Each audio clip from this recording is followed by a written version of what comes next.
रानीगंज के श्री सीताराम जी मंदिर प्रांगण में विमल देव गुप्ता द्वारा रचित पुस्तक बढ़ते कदम के महाकुंभ संस्करण का भव्य विमोचन समारोह आयोजित किया गया।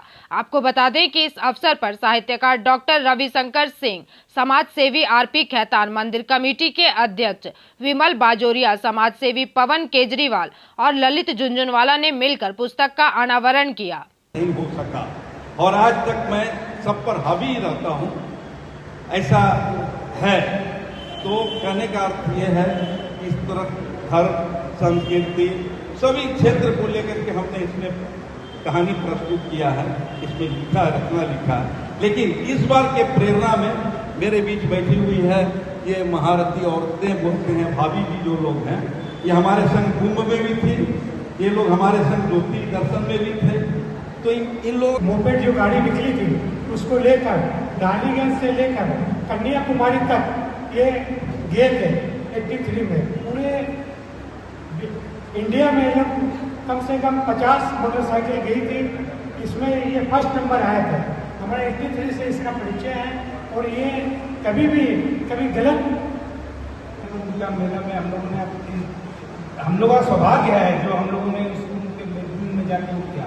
और उसके ऊपर आज विमल भैया ने इतना महत्वपूर्ण बढ़ते कदम करके किताब लिखा और जानकारी दी। ये किताब पीढ़ी दर पीढ़ी चलेगी।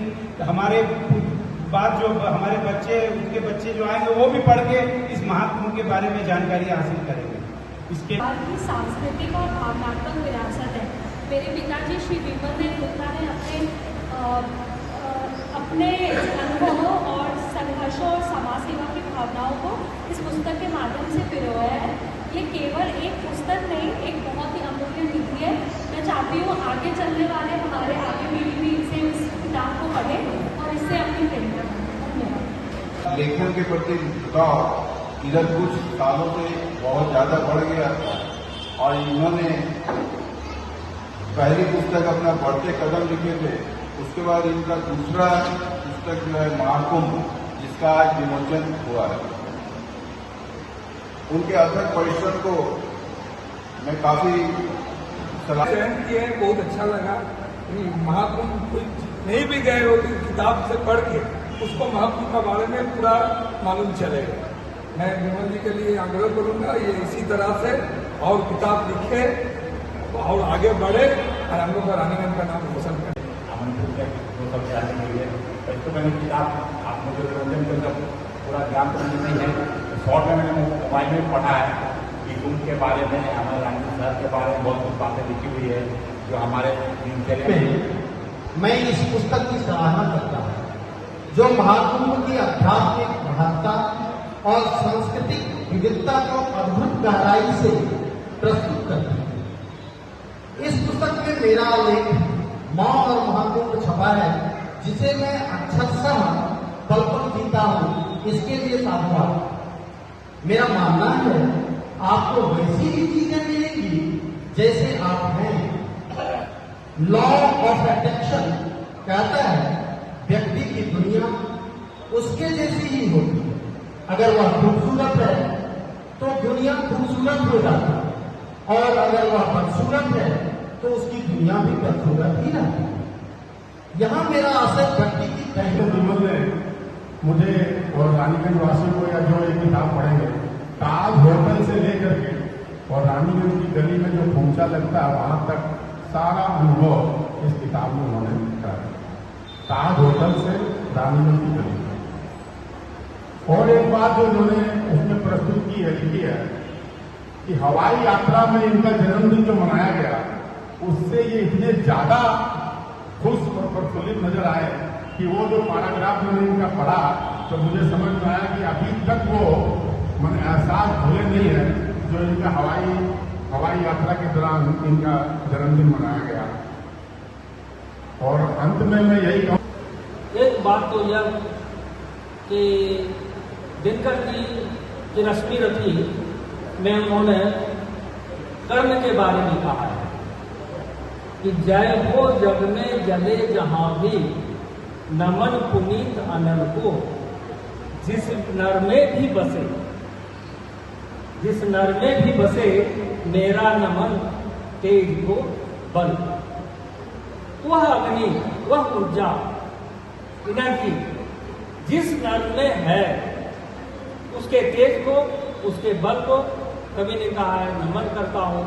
मैं भी ऐसे ऊर्जावान लोगों को नमन कर। एक चित्रण इन्होंने अपना इसमें स्वयं किया है, जो दूसरे भी करते हैं और मनुष्य स्वयं भी करता है आत्मकथा के रूप में। तो ये एक उसका सम्मिलित रूप है। ये जो बढ़ते कदम पुस्तक है, लोग कह रहे हैं महाकुंभ का इसमें चित्रण है। सिर्फ महाकुंभ का ही नहीं है, महाकुंभ का तो है। महाकुंभ की चर्चा भी इसलिए हो रही है क्योंकि सबसे ज्वलंत और अभी जो मुद्दा आध्यात्म के क्षेत्र में है वो महाकुंभ है, जो अभी कुछ दिनों पहले जनवरी फरवरी में प्रयागराज में संपन्न हुआ है। और बहुत ही इस दौर में डिजिटल ये जो युग आया है, इसमें अखबार कागज पुस्तकें, इनकी प्रासंगिकता कितने दिन और बनी रहेगी मुझे मालूम नहीं है। कितने लोग पुस्तक पढ़ रहे हैं। पश्चिम बंगाल का वो जो बिगेस्ट तिलक पुस्तकालय था, आज उसकी क्या दुर्दशा है। नीचे जो वाचनालय है भरा रहता था। काफी लोग किताबें पढ़ने आते थे, अखबार पढ़ने आते थे, पत्रिका पढ़ने आते थे, पाक्षिक, साप्ताहिक, मासिक। मैं इसका गवाह हूँ, मेरा घर सामने ही है, तो मैं राम बगान आ गया हूँ। आज वहाँ पर कोई वाचनालय एक कार्यक्रम में पहले तो विमल गुप्ता जी को मैं बधाई देता हूँ। उन्होंने बहुत अच्छा प्रयास किया अपनी जीवनी को एक लेखन के रूप में प्रस्तुत करके। उनको हार्दिक शुभकामनाएं और उम्मीद करता हूँ कि आगे आने वाले दिनों में भी इस तरह का प्रयास इनका जारी रहेगा और हम लोग का पूरा सहयोग उनके साथ में रहेगा। और आज जो भी मेहमान यहाँ उपस्थित हुए हैं, हमारे सर जी और रवि भैया, सबको तहे दिल से धन्यवाद देता हूँ। बाकी जो भी अपने मित्र और जो हमारे मौनी वागरी और उनके सदस्य यहाँ उपस्थित हुए हैं, उनका तहे दिल से धन्यवाद देता हूँ कि उन्होंने इस कार्यक्रम में पहुँचकर इस कार्यक्रम को सफल बनाने में बहुत बड़ा सहयोग दिया।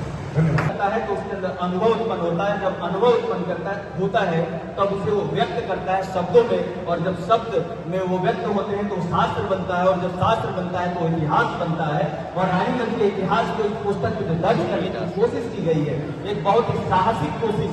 मुझे लगता है कि आने वाली पीढ़ियों को जब लोग केवल और केवल अपने पीछे भाग रहे हैं, वैसे समय हमें सोचने पर मजबूर कर देता है कि हम कहाँ हैं।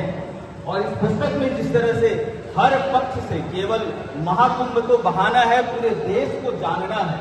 और जो हमारी जो भारतीय जो संस्कृति है, जो अब तक हम जिसके पीछे जो है बहुत सारी ऐसी शक्तियां थी जिसके कारण हम भारतीय संस्कृति की चर्चा नहीं कर पा रहे थे। हमारी जो संस्कृति है, सनातन संस्कृति, अत्यंत वैज्ञानिक संस्कृति है, और जिसे हम मानते थे कि विज्ञान। रानीगंज से सम्राट दास की रिपोर्ट, PVTV न्यूज।